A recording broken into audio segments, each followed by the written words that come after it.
Thank you, President Riley. I just learned a real lesson. You don't ever say anything when Steve Bean's at the microphone. It's my pleasure to introduce our speaker today, and I'm going to say the usual things first and then say something else at the end. Warren McLeod is a forensics professor at South Puget Sound Community College. He has an associate degree in criminal justice from the College of Southern Nevada, a BA in criminal justice from UNLV, a master's in justice administration for Norwich University, and a second master's conferred this June in political science from the American Military University.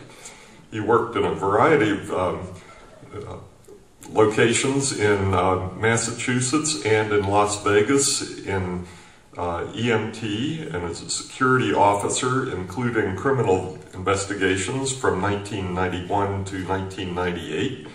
And he was the coroner investigator for the Clark County Coroner in Las Vegas on-scene investigation and evidence collection from 1998 until 2008. He ran for and got himself elected as coroner of Lewis County in the last election cycle. And so those are sort of the concrete things I would say about Warren McLeod. As you know, most universities have a tripart mission. They're all involved in teaching, they're involved in research, and they're involved in service. The community colleges really have one part of their mission that is front and central, and it is that part around teaching and learning. And so we really value our faculty who bring experience as well as academic preparation to the classroom. It always pays off in terms of the experience that students have as they learn the various disciplines. I would tell you on our campus there are about 5 professors that students will interrupt their day to seek me out and tell me what a great experience they're having in that person's classroom. And I'm proud to tell you that Warren McLeod, after only 3 years at South Puget Sound Community College, is one of those professors whom students seek me out to tell me what a wonderful experience they're having on campus. So I'm therefore willing to overlook all the yellow tape and occasional dead bodies that he has also brought to campus. Ladies and gentlemen, Warren McLeod.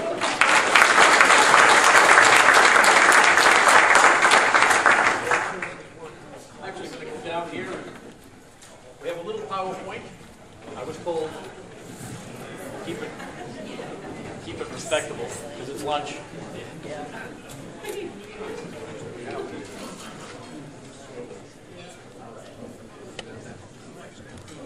Well, good afternoon. Thank you for that warm reception.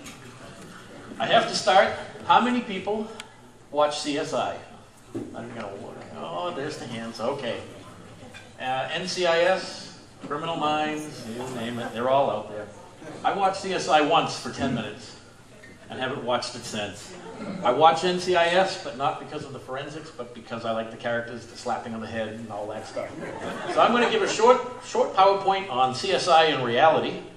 As the forensics professor, I do have to deal with this. Students come in all the time and I want to be in forensics and they don't know what discipline, and they want to be criminal profiler for the FBI and have no idea how to go forward. As a coroner, I get this a lot. Families will say, we're waiting for a toxicology. Why does it take 6 to 8 weeks? On TV, it can take an hour. DNA, in reality, DNA takes 18 months to come back. So that's some of the realities we deal with. Ah, there we go. What do I say to this picture?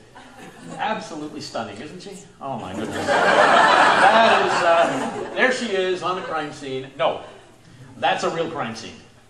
You can't even tell, is there a laser on this? I'm sure there is. You can't even tell if they're male or female. This is a normal crime scene. You are wearing the booties. There's a little rule in crime scene investigation and forensics. It's called low card exchange principle. Basically, anytime you walk into a crime scene, you have the ability to bring in or take out anything from the crime scene. So the point here is we don't want to bring things in. So this is normal. Well, in my world, this is normal. imagine this. This isn't in Las Vegas, but imagine doing this in Las Vegas in the desert in July, during the day. I never worked day shift. In 112-degree heat. These suits are designed to keep fluids out, which means they keep your perspiration in. So they're not easy to work in, they're not comfortable at all, and if you're wearing the big respirators, you end up doing a lot of with each other. That's the reality of the real world. And you could be on a crime scene for hours, because once you start it, no one comes in to relieve you.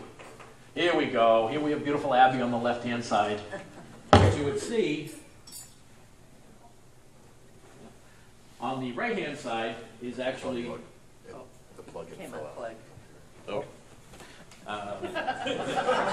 On the right-hand side, I could talk for a room of 10,000 people and be heard. But on the right-hand side is actually what you see take place in a lab. It's a team effort. It's not just Abby, where Gibbs tells her, I want this back in 10 minutes. She talks to her gas chromatography machine. The Washington State Patrol Crime Lab in Tacoma has 7 GC machines operating 24 hours a day.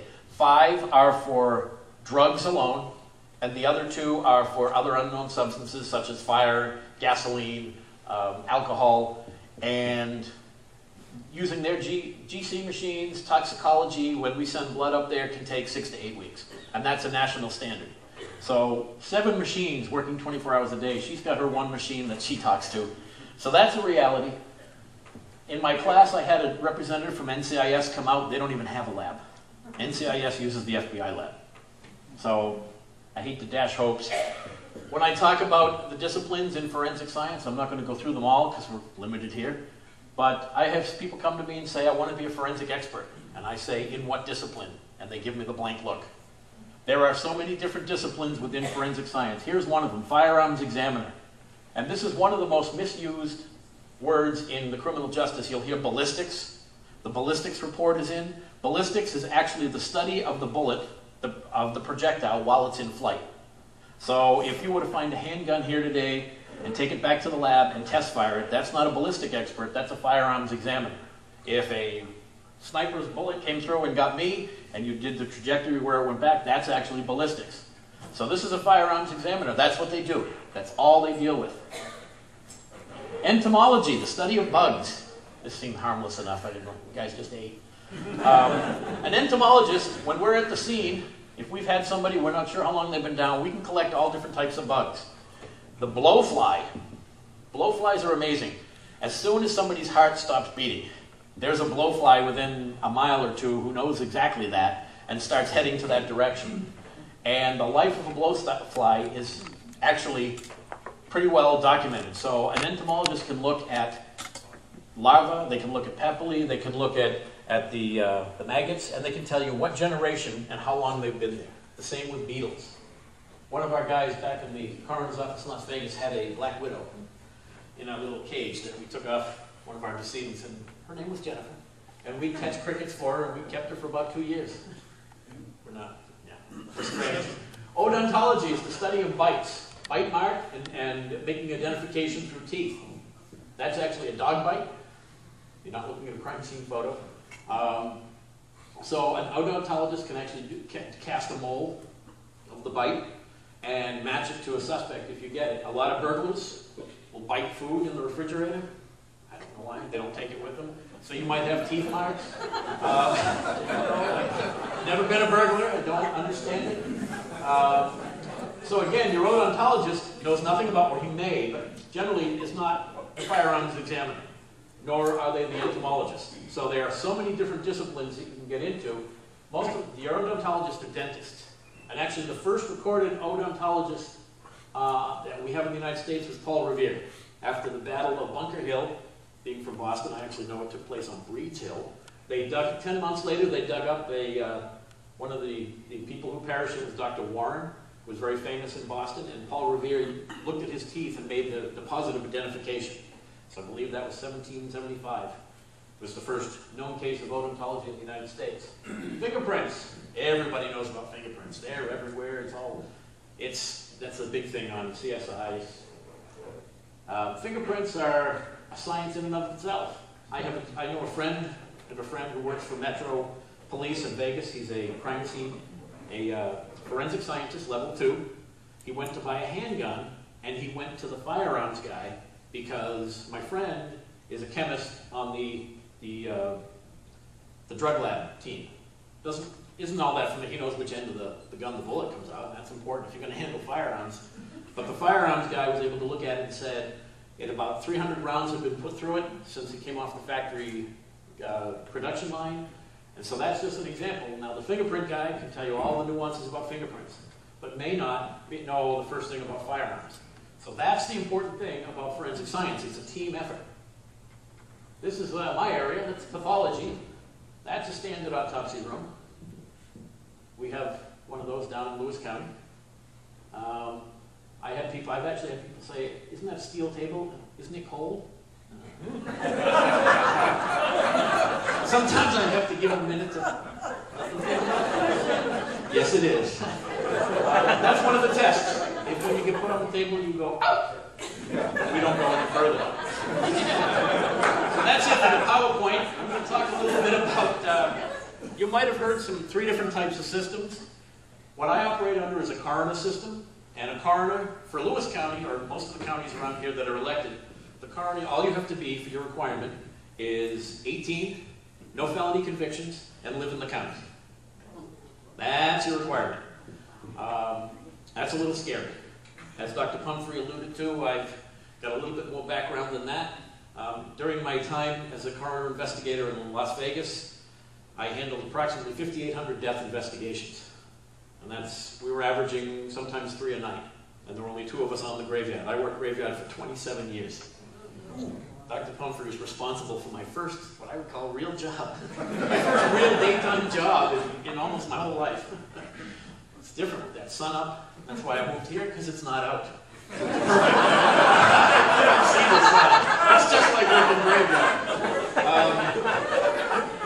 But it gave me a lot of experience. And one thing that if you're ever talking to a forensic expert or someone who's done this a long time, if you hear them say, always or never, or I've seen it all, use that little chip we all have in our head, turn them off, just be polite, because they don't know what they're talking about from there on out, because you've never seen it all. So the coroner system is when the coroner is either elected or appointed and is the administrator of the office. You've heard of King County. They have a medical examiner system. So the administrator of their office is a certified physician, and who is also a board certified as a forensic pathologist. And then there's the coroner medical examiner system, like they have in Las Vegas. The coroner is a non-physician. He administrates the office,